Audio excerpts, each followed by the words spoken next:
Matera, in the southern Italian region of Basilicata, is one of the oldest cities in Europe. It's famous for its Sassi, the cave-dwelling houses carved out of the soft tufa rock, which were occupied from prehistoric times up until the 1950s. I visited with my family on a warm day in early June after a 90-minute drive from our base in Alberobello, leaving the truly houses of Puglia behind. We walked through the new town where decorations were being taken down after a recent celebration.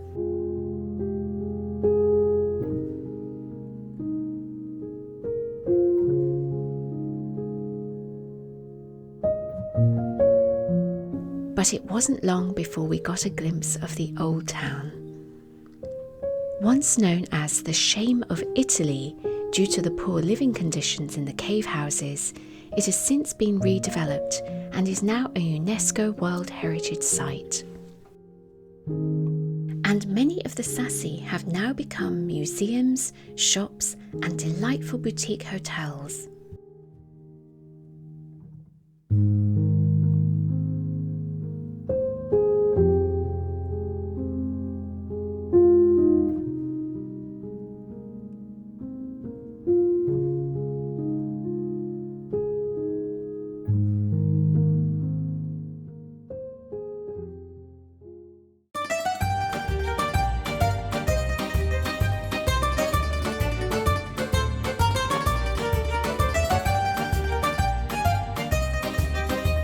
There are a lot of steps, so do pace yourself.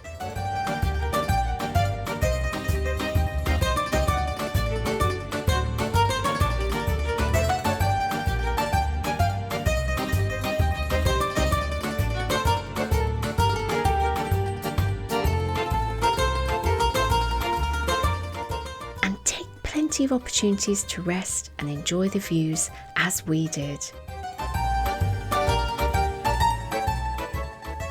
We walked around the perimeter of the old town, which has the best views of the gorge, and the stunning limestone landscape reminded me of the Yorkshire Dales in the UK. Only this place probably gets a bit more sunshine.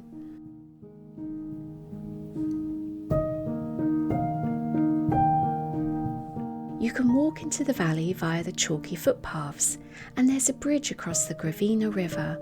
Although I have to say I wouldn't fancy this walk during the heat of the day, but it would have been fascinating to get a little closer to the prehistoric caves on the other side of the valley.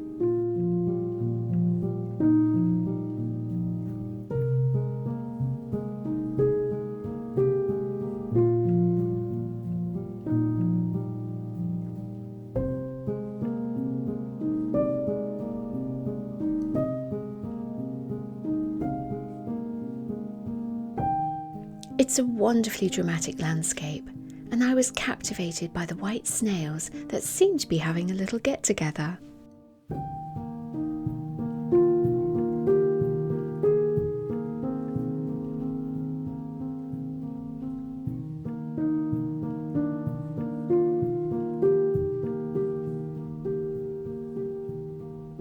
We were beginning to worry that we wouldn't find anywhere to eat during the middle of the day, as many places were shut. But we found a place selling delicious sandwiches made with focaccia bread, and a few chairs had been provided in the shade on the other side of the road. It was a most welcome stop. We walked on to San Pietro Caveoso, which has one of the most impressive settings in Matera, standing proud at the head of the valley.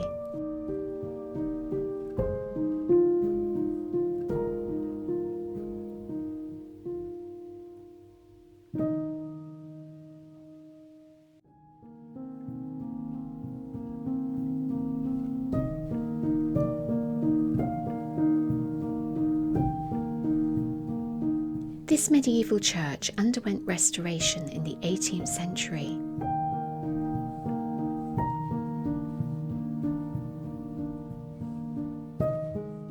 It has a lovely atmosphere and provided a moment of calm coolness during a hot afternoon.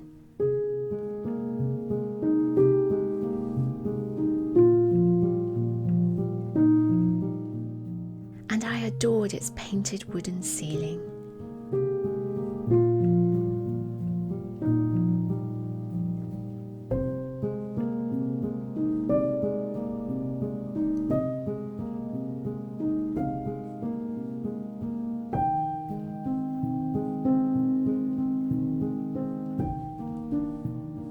There's also the chance to see inside a number of the former Sassi cave homes, which are now open to visitors. It's a sobering glimpse into how families would have lived alongside their animals in these tiny dwellings without running water or electricity.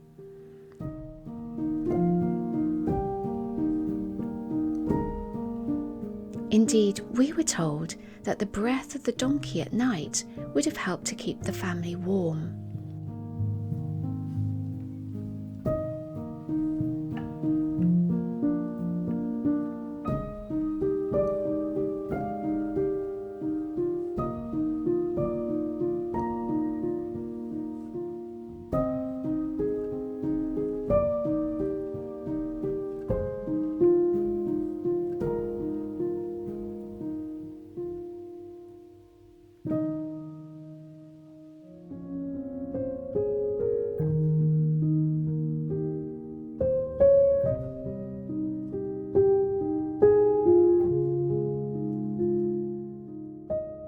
Matera's cathedral was built in the 13th century and is famous for its rose window, which symbolises the wheel of fortune.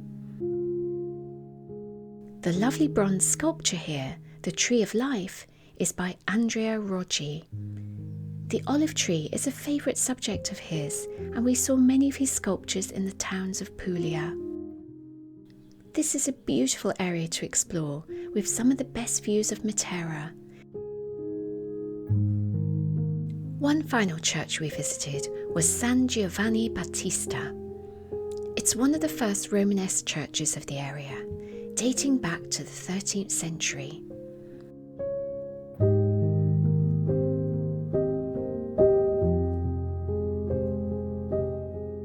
Full of zoomorphic figures topping its columns, it's one of the many churches you can visit for free in Matera.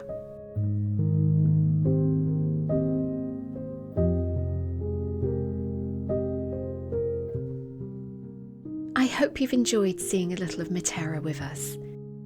Do like and subscribe to the channel to join me on more of my Italian adventures.